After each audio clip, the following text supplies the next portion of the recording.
Welcome. I'm your host, Christina Haskin, and tonight I have John Turenne. He's president and founder of Sustainable Food Systems, LLC in Wallingford, Connecticut. He is the leader in the movement to bring sustainable, healthy food to institutions like universities, hospitals, and school districts.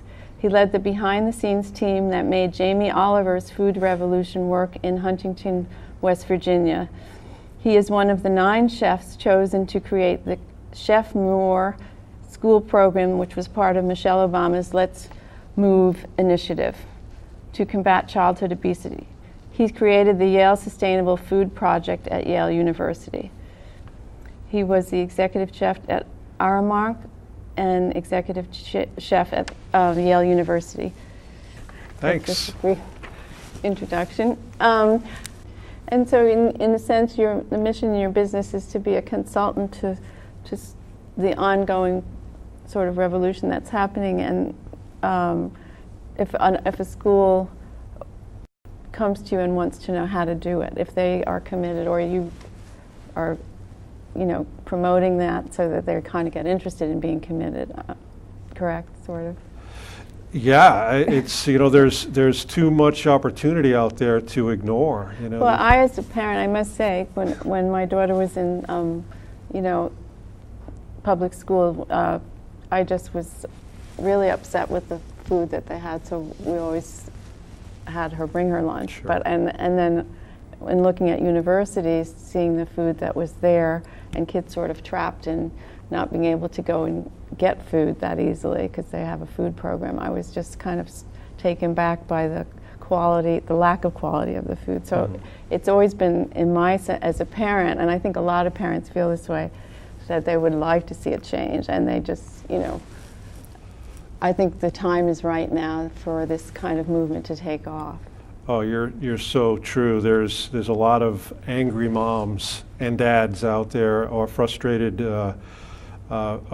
customers and students. It is a time, and the industry, the school food industry in general, are making strides, and they realize that that we can do better. So there have been attempts and improvements made on the standards and criteria that the United States Department of Agriculture, who manages the National School Lunch Program, they've raised the standards. But oftentimes, Christina, it just comes down to thinking about the basics. It's about cooking and not heating.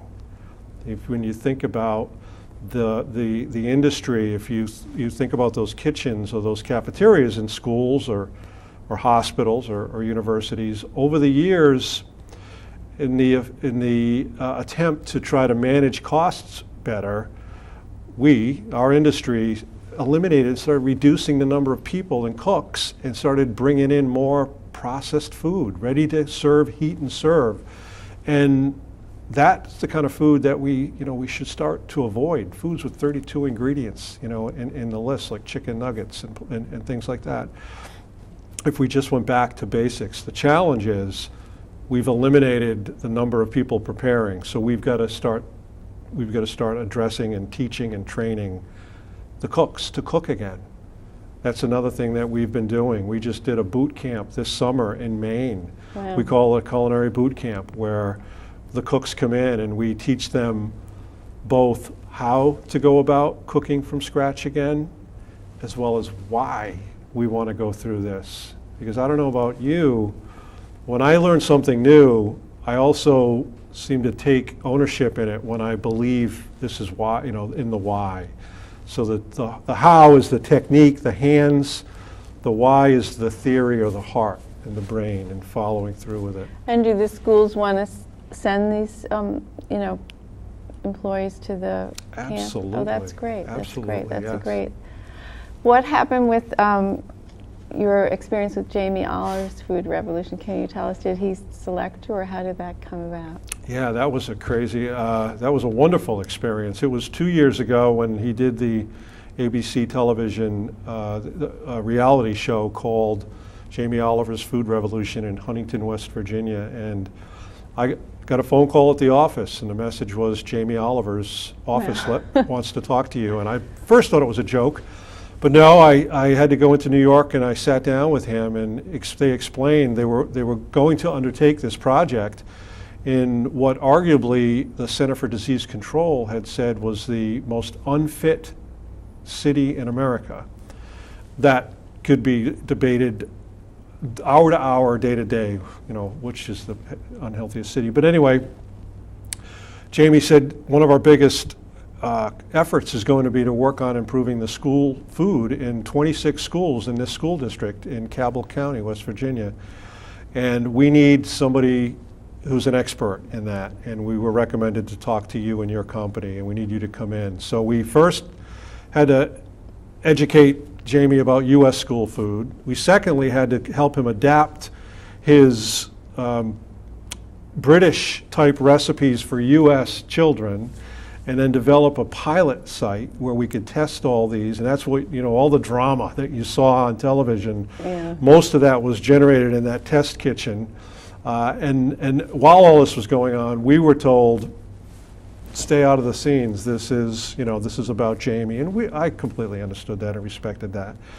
But the big part of what we ended up doing was we spent the following 9 months in all of those schools teaching and training the cooks how and why to go about cooking from scratch again. And we went into, I tell you, we used to have to walk into those kitchens. Every Monday morning we'd walk into a new kitchen, and God, those cooks start early in the morning, 4:30 in the morning. Yeah. And the look on their face when we'd first walk into their new kitchen would be, who are you? What are you going to do to my life? Yeah. I'm already doing a good job, and we don't need you, and what are you going to do to me? And what we do when we work with people, with any customer or client, is first and foremost tell them, we're guests in your home. This is your home. We did what you do. Completely respect that. We're not going to make your life miserable. We're only going to take what you're doing and help you make it even better. And as a matter of fact, you can teach us a few things at times.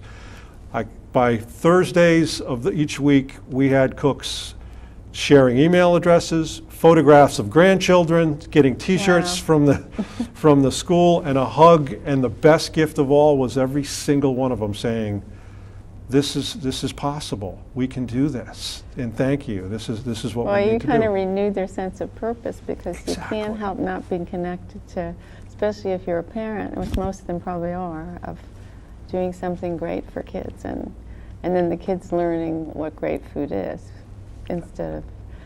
Absolutely. There's not, I would be willing to bet there's probably not one school cook out there in this country that doesn't take a tremendous amount of pride and love for the kids that they serve.